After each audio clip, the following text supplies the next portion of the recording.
Ṣé ẹ̀yin ti gbọ́ ohun tó ṣẹlẹ̀ sí obìnrin yìí tí wọ́n ń pè ní Jasque Mama?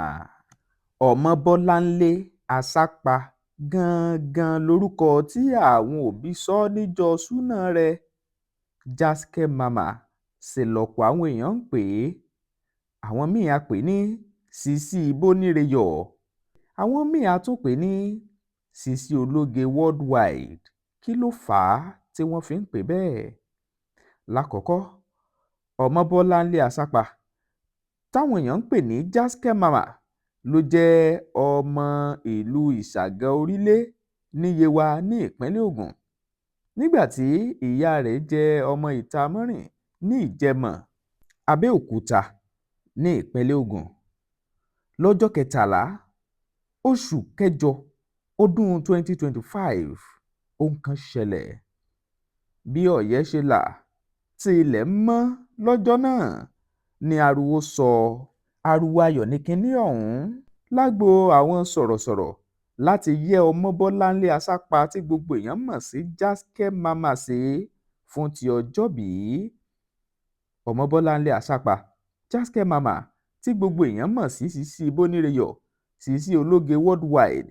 Ó ní ó jẹ́ pé bí wọ́n bá gun ẹṣin nínú rẹ̀ kò kúkú ní kọsẹ̀, torí ọjọ́ 13 oṣù kẹjọ ọdọọdún gan-an ni ó máa ń ṣe àmì ọjọ́bí rẹ̀ láti fi ẹ̀mí ìmoore hàn sọ́lọ́run ọba adẹ́dàá tí mú ọdún mọ́dún nínú ìdàgbàsókè dé bá a lókè èèpẹ̀ nínú ìlera pípé ìtẹ̀síwájú.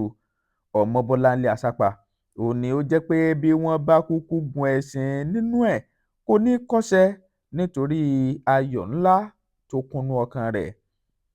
Jasque Mama tí gbogbo èèyàn ń pè é Sisi Bóníreyọ̀ àti Sisi Ológe Worldwide ló ń ṣàfihàn ipa takuntakun tí Jasque Mama tó ti ń kó lágbọn ti iṣẹ́ ìpèdè agbóhùnsáfẹ́fẹ́ láwùjọ lónìí.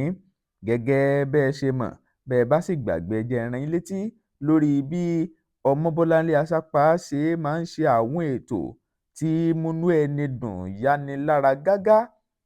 Sàn án láàrin ní ìkànnì Family FM, Bóníreyọ̀ ní ìkànnì Sweet FM àti Ẹwà Oge lórí ìkànnì Family bákan náà. Ó jẹ́ agbóhùnsáfẹ́fẹ́ lórí rédíò àti tẹlifíṣàn tó níbẹ̀rù Ọlọ́run tó sì jẹ́ obìnrin arẹwà eléyìí tí ọ̀pọ̀ ń wo àwòkọ́ṣe ẹ̀ kọ́ṣe gẹ́gẹ́ bí ọlọ́gbọ́n dorí ẹja mú.